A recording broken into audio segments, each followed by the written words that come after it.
ओम शांति। आज 27 अगस्त 2022 की शाकार मुरली।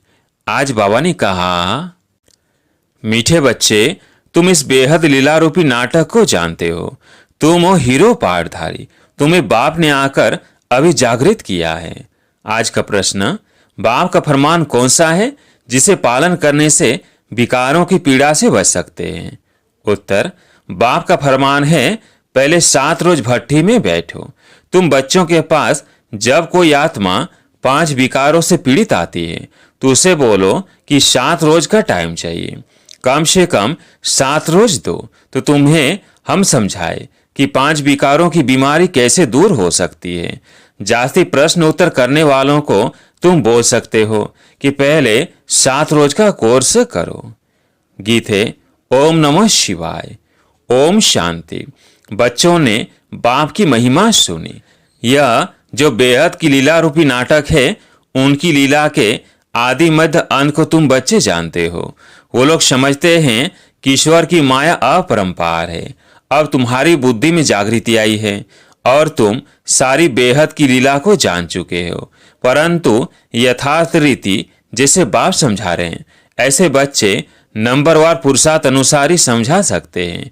मनुष्य उन एक्टर्स को देखने के लिए उनके पिछाड़ी भागते हैं। तुम समझते हो यह बेहद का ड्रामा है जो दुनिया के मनुष्य नहीं जानते। गाया जाता है, मनुष्य कुंभकर्ण की आसुरी नींद में सोए पड़े हैं, अब रोशनी मिली है, तुम जागे हो। यह भी कहेंगे, हम तुम सब सोए पड़े थे, अभी तुमको पुरुषार्थ करना है। वो तो कह देते हैं ईश्वर सर्वव्यापी है, वो अपने से ऐसी ऐसी बातें कर ना सके। अपने से तुमको बातें करनी है। हम आत्माएं बाप से मिली है। बाप ने कितना जागृत किया है, यह बेहद की लीला है। उसमें मुख्य एक्टर्स, डायरेक्टर, क्रिएटर कौन है वो जानते हैं। इसलिए तुम पूछते हो इस नाटक में कौन कौन मुख्य एक्टर है। शास्त्रों में लिख दिया है, कौरव सेना में कौन बड़े हैं, पांडव सेना में कौन बड़े हैं, या फिर है बेहद की बात। मूल वतन, सूक्ष्म वतन, स्थूल वतन के आदि मध्य अंत को जानना है। ब्रह्मा और फिर कहते विष्णु का पाठ यहाँ चलता है। विष्णु का रूप है एम ऑब्जेक्ट, यह पद पाना है। गाते भी हैं ब्रह्मा देवताए नमः, शिव परमात्माए नमः, उनको निराकार ही कहते हैं। परम पिता परमात्मा कहते हैं तो बाप हुआ ना। सिर्फ परमात्मा कह देने से पिता अक्षर नहीं आता, तो सर्वव्यापी कह देते हैं। इसलिए मनुष्यों को कुछ समझ में नहीं आता, जैसे तुम भी नहीं समझते थे। बाप आकर पतितों को पावन बनाते हैं, यह किसको पता नहीं है। तुम बच्चे अभी कितने समझदार बन गए हो। आदि से लेकर अंत तक तुम सब कुछ जान गए हो। ड्रामा देखने जो पहले जाएंगे तो जरूर आदि मध्य अंत सारा देखेंगे और बुद्धि में रहेगा, हमने यह देखा है। फिर भी चाहना हो देखने की तो देख सकते हैं, वह तो वह हद का नाटक। तुम तो बेहद के नाटक को जान गए हो। सतयुग में प्रारब्ध जाकर पाएंगे, फिर यह नाटक भूल जाएगा, फिर समय पर यह ज्ञान मिलेगा। तो यह भी समझने की बातें हैं। कोई बात में प्रश्न उत्तर करने की दरकार नहीं रहती। 7 रोज भट्ठी के लिए कहा जाता है, परंतु 7 रोज बैठना भी बड़ा मुश्किल है। सुनने से ही घबरा जाते हैं। समझाया जाता है यह क्यों कहा जाता है, क्योंकि आधा कल्प से तुम रोगी बने हो।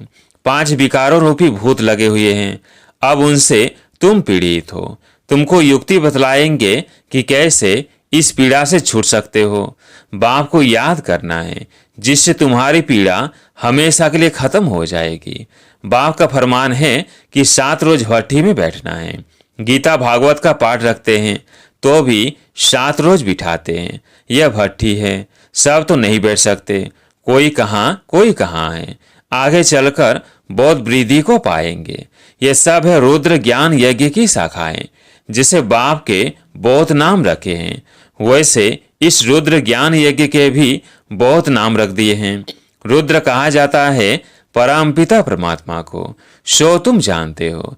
राजस्व अश्वमेध अर्थात यह रात इस यज्ञ में स्वाहा करना है। बाकी जाकर आत्माएं रहती हैं, सबके शरीर स्वाहा होने हैं। होलिका होती है ना, विनाश के समय सबके शरीर इस यज्ञ में स्वाहा होंगे, सबके शरीरों की आहुति पड़नी है। परंतु तुम बाप से पहले वर्षा लेते हो, जाना तो सभी को है।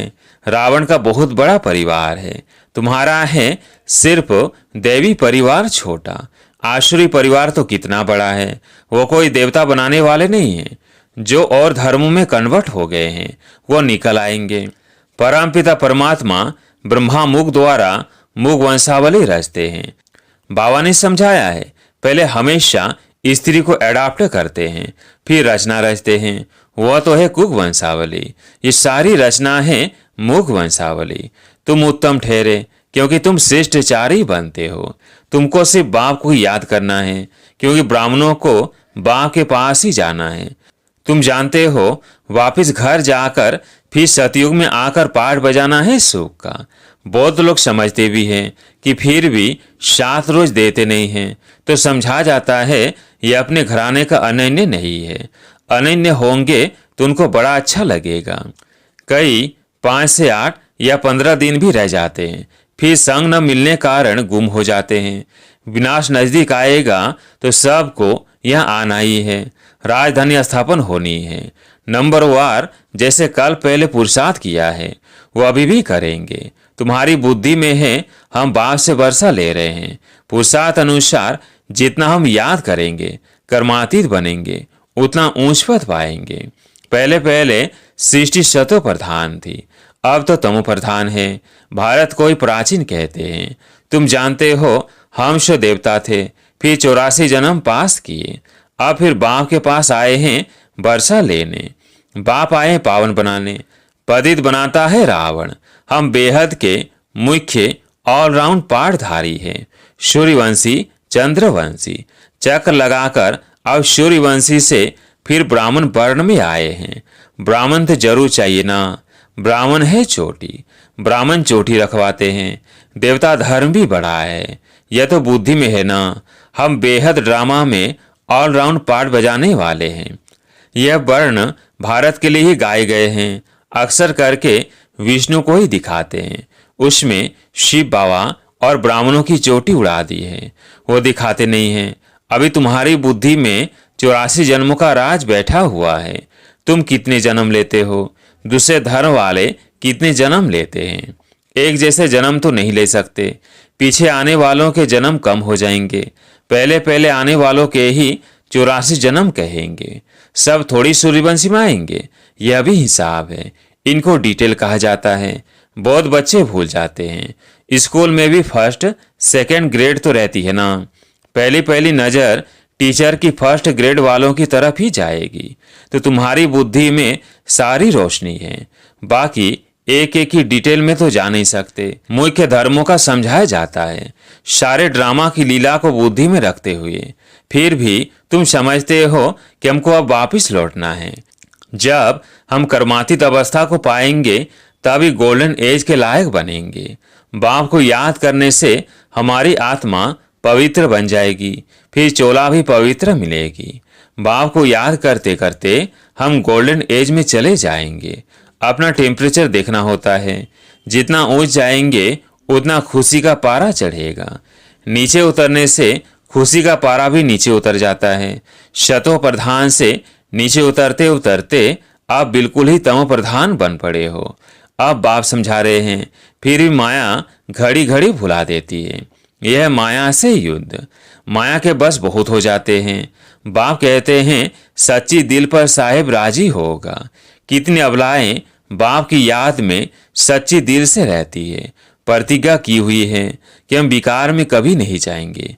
विघ्न तो बहुत पड़ते हैं, प्रदर्शनी आदि में कितना विघ्न डालते हैं, बड़े फकूर से आते हैं, इसलिए संभाल भी बहुत करनी है। मनुष्यों की वृत्ति बहुत खराब रहती है, पंचायती राज है ना।